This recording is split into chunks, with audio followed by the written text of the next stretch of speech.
The ancient lore whispers that Doying-Bote, a majestic god of heaven, once came into contact with Kine-Nane.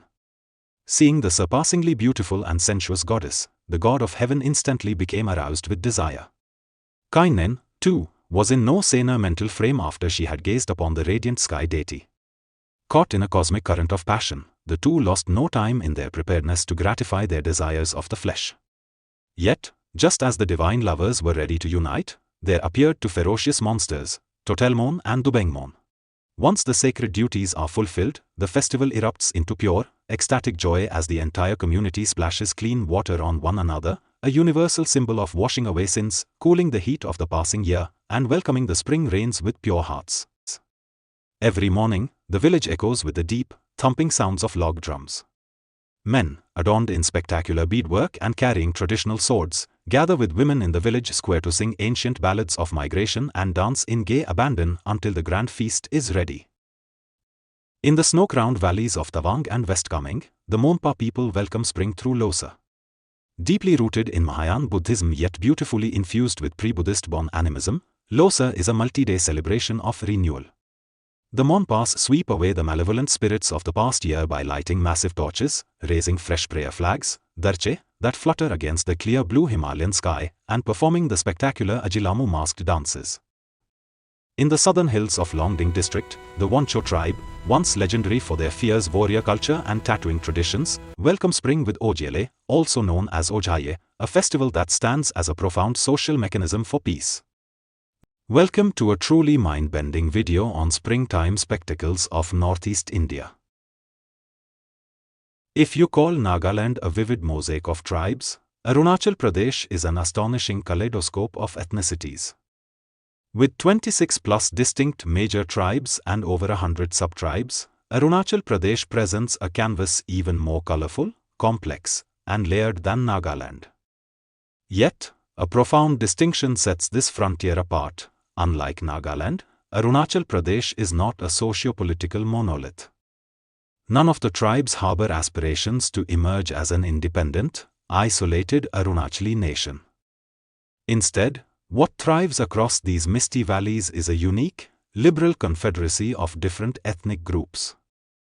There is absolutely no driving urge to artificially merge into a single, homogenized social or ethnic identity, yet this beautiful autonomy does not stand in the way of their emerging as one people politically. Each valley remains a sovereign custodian of its own language, cosmology, and heritage.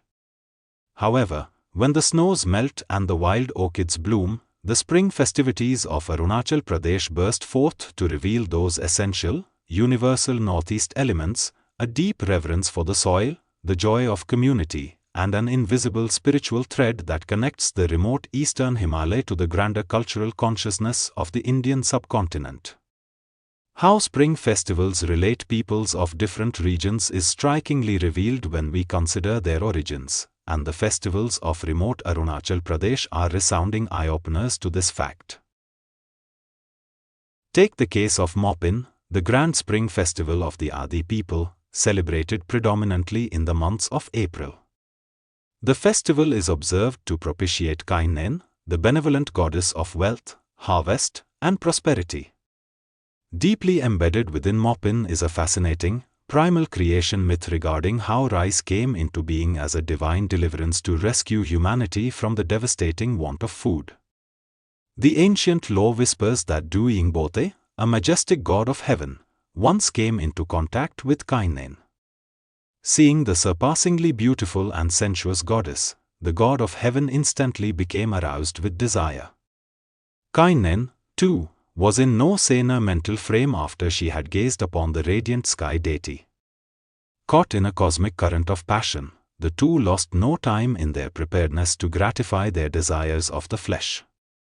Yet, just as the divine lovers were ready to unite, there appeared two ferocious monsters, Totelmon and Doying-Bote. Creeping from the shadows, they overpowered the lustful god, yanked at his testicles until they came off, and then went on to smash them completely. In the violent chaos of this destruction, however, a miracle occurred. The divine fluids of the highly aroused god scattered all over the terrestrial earth. From these sacred, potent essences sprouted the very first rice plants on earth. Kine-Nane immediately noticed the birth of this new species of plant, instantly recognizing its miraculous, life-giving qualities.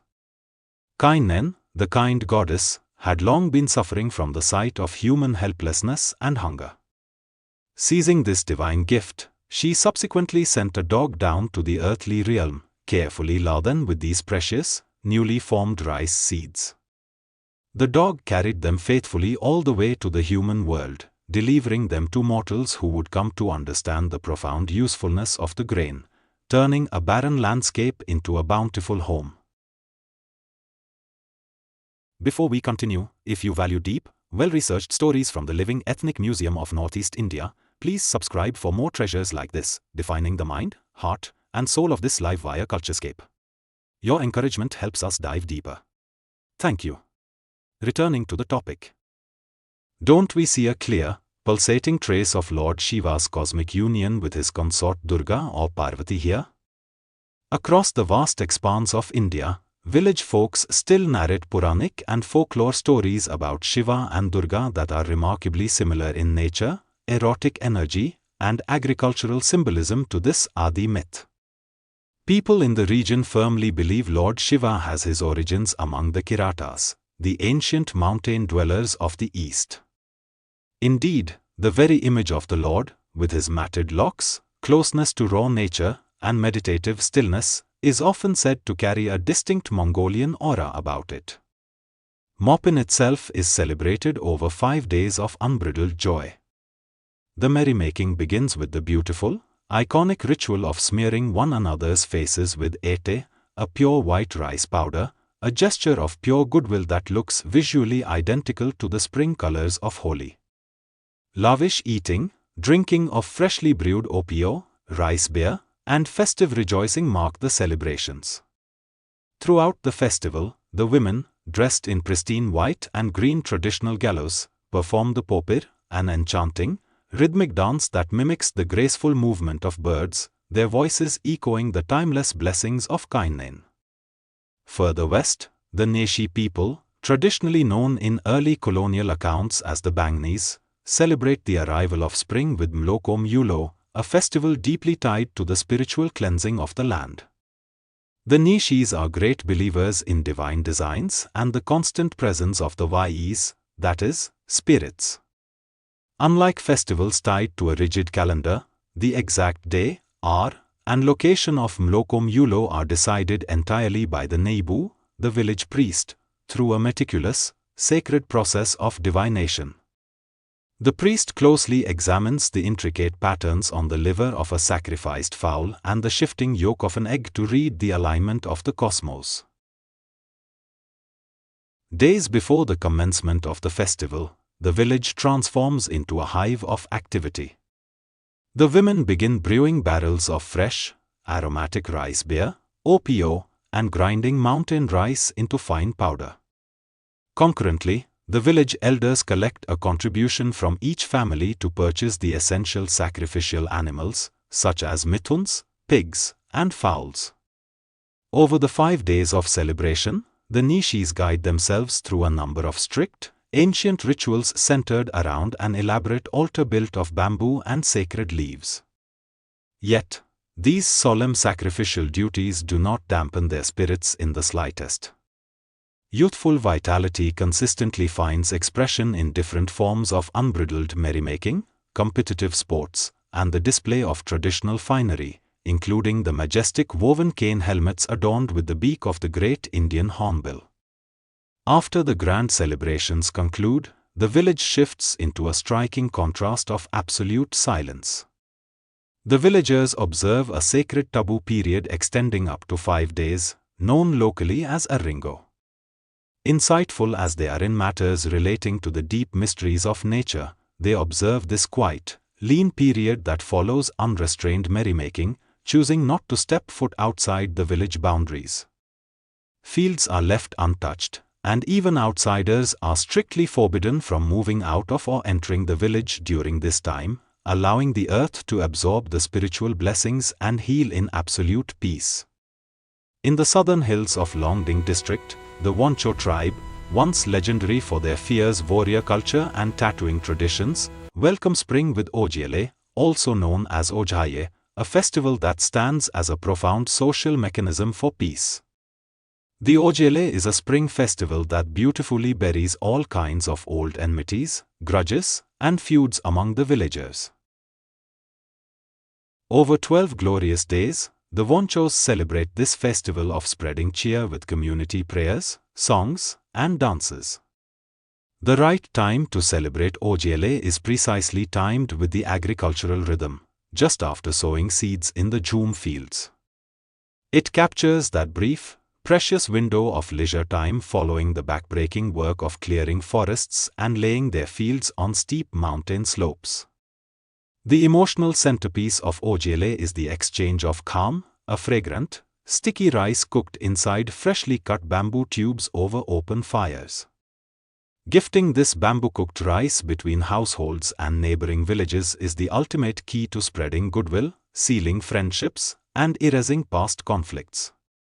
Mithuns, buffaloes, and pigs are sacrificed lavishly for massive community feasts that feed entire valleys.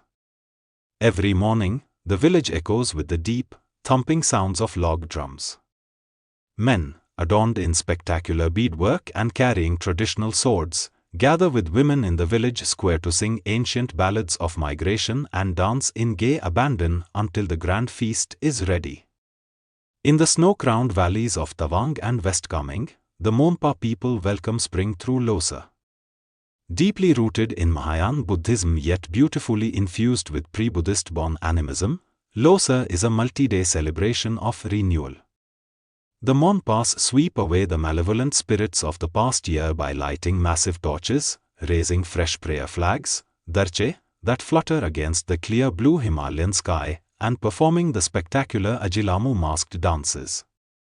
It is a time when the solemnity of monastic chants seamlessly blends with the earthy joy of drinking local millet wine, chung, and feasting on hot thukpa, a noodle soup. Meanwhile, in the lowlands of Namsai, the Buddhist Khamti and Singpho tribes celebrate spring through Sangake, the festival of water. Falling in mid-April, Sangake marks the transition into the new year. The festival begins with a serene, beautiful ritual where the images of Lord Buddha are gently brought out of the temples and washed with clean, scented water amidst the chanting of prayers and the rhythmic beating of drums and gongs. Once the sacred duties are fulfilled, the festival erupts into pure, ecstatic joy as the entire community splashes clean water on one another, a universal symbol of washing away sins, cooling the heat of the passing year, and welcoming the spring rains with pure hearts. Not far away, the Nokte tribe celebrates Shapong Yong Mano Poi, a grand dance festival that marks the arrival of spring and commemorates their ancestral roots. Dressed in spectacular black, red, and white handwoven attire, decorated with wild boar tusks and goat hair ornaments, the Nokts perform massive, synchronized circle dances around towering, painted totem poles. Mano Shadung. The earth beneath their feet literally vibrates as hundreds of dancers move as a single organism, celebrating the fertility of the coming crop cycle. Whether it is the erotic, life-giving myth of the Adi Mopin, the precise, bird-liver divination of the Neshi Mloko Mulo, the peace-weaving bamboo feasts of the Wancho Ojiele, or the sacred waters of the Khamti Sangake, Arunachal Pradesh's spring festivals reveal an unbreakable truth, a language of absolute reverence for the unseen spirits, an unbridled celebration of human survival, and a profound, living testimony to the eternal rhythms of planet Earth.